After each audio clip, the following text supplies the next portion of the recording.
Why do we study economics? That's the question that we will be tackling for this specific lecture.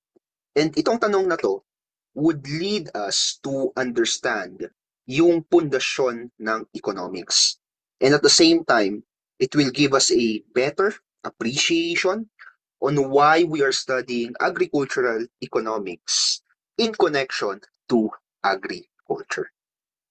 So let's talk about the foundation of economics. Bakit natin pinag-aaralan ang economics?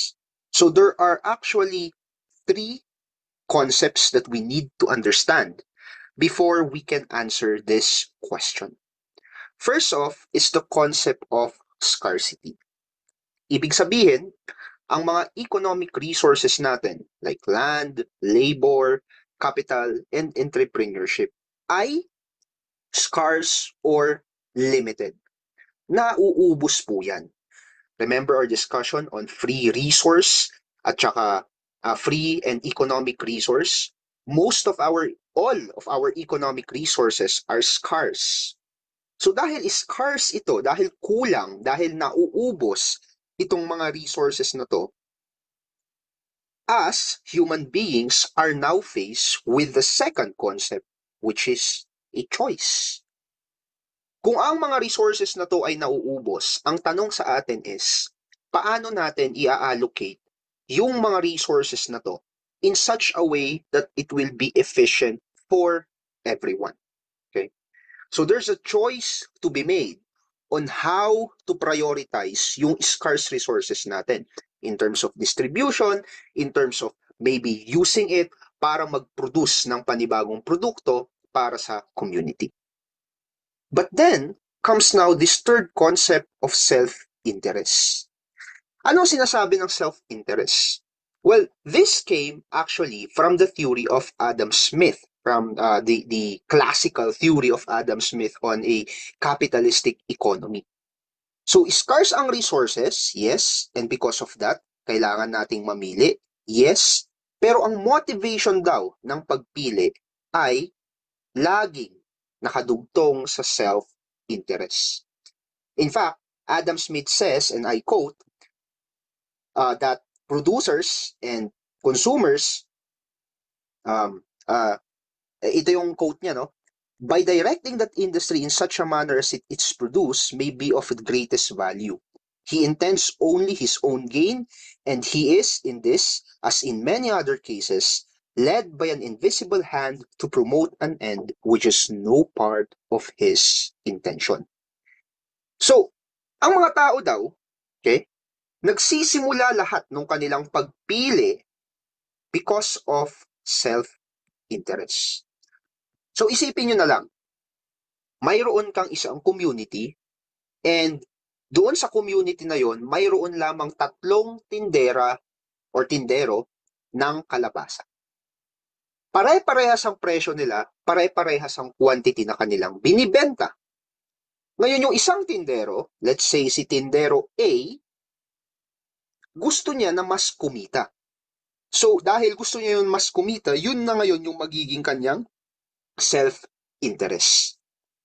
So dahil gusto niya mas kumita, ang ginawa ni tindero A, humanap ngayon siya ng panibagong supplier na makakapagbigay sa kanya ng mas murang kalabasa. So nagawa niya yun, therefore what happened is yung presyo ng kanyang kalabasa bumaba. So anong gagawin ng mga community members? Bibili pa rin ba sila doon sa ibang mga tindero? More than likely, they will not. Ang gagawin nila, bibili ngayon sila doon sa tindahan ni tindero A kasi mas mura nga yung kalabasa.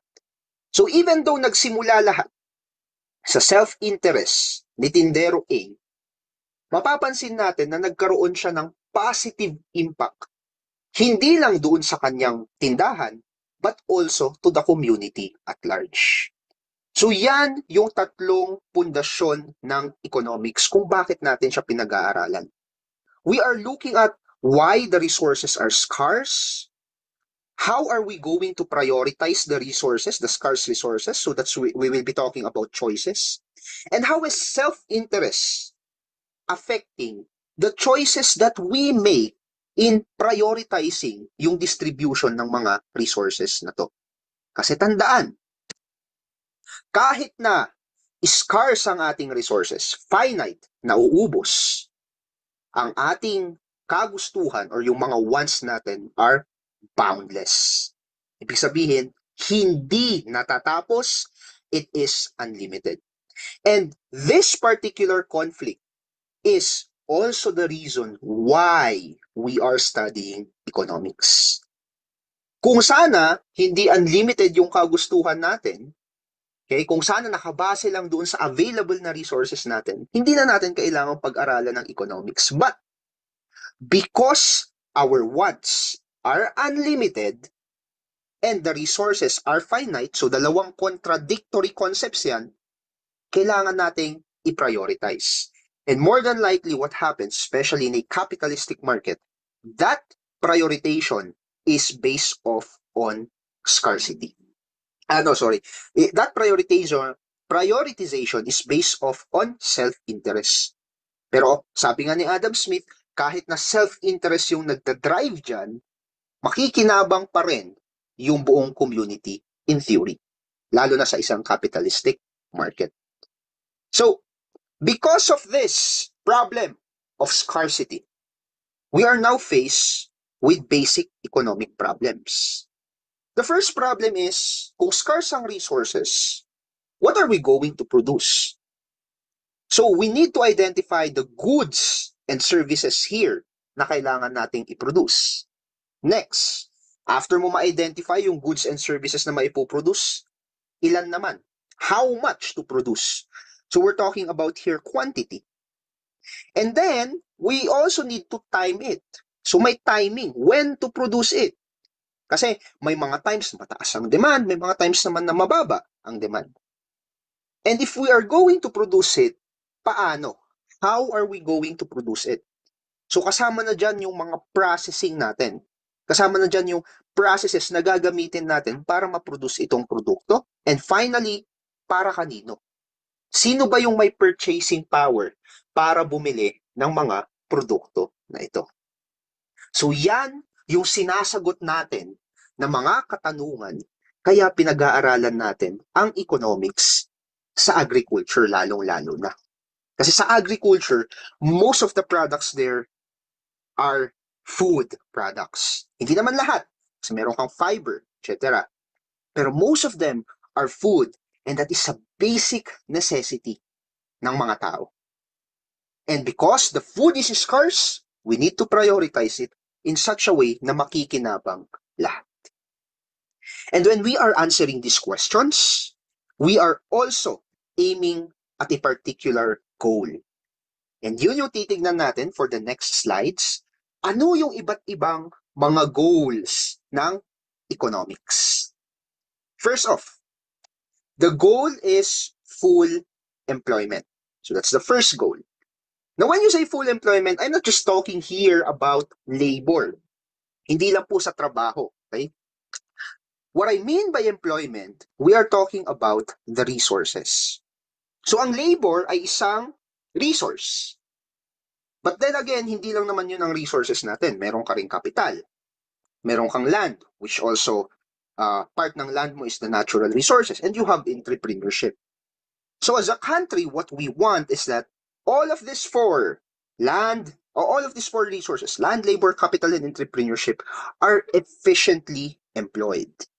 Okay? So dapat efficiently ginagamit siya. Kasi kapag hindi siya nagagamit doon sa ating development, doon sa ating economic progress, nasasayang yung mga yan. Next, the goal is equity. So equity po ang goal, it's not equality. So there's a difference between that. When you say equality, ang gusto natin pantay-pantay, yung makukuha na income ng mga mamamayan sa isang bansa. So that is true for a communist capitalistic system. But it's not true for a capitalist or a mixed economy market system. Ang gusto natin, equitable yung distribution of wealth, which means yung pagdidistribute ng wealth ay nakadepende doon sa value na binibigay ng mga tao.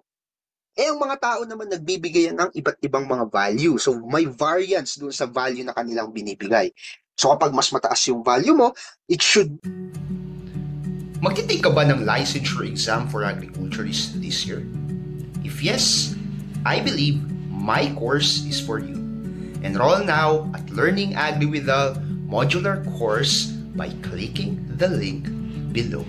Ano pang hinihintay mo? Mag-enroll ka na. Samahan kita mag-review. Bye!